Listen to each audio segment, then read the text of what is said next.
proved to be the only goal of the game. Simba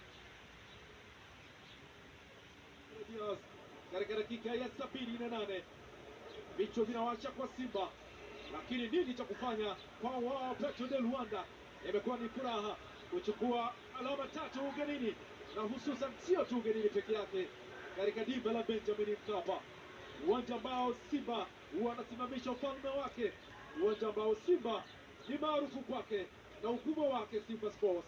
Lakini Rushaine De Reuck kama anajuta kile ambacho kimetokea. Neo Maema ana cha kufanya, akiwa anasali kwa kile ambacho wamejaliwa kwa siku ya leo. Kaka mkuu kwa upande wa Simba Shomari Salum Kapombe akiwa anakwenda kuwatuliza wenzake.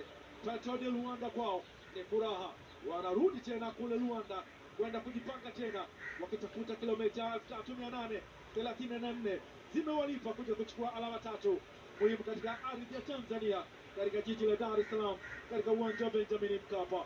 Walikuwa nami Ulama Salum kwa dakika zote 90 full time kutoka katika dimba hili la Benjamin Mkapa. Simba Sports Club 0, Petro de Luanda 1.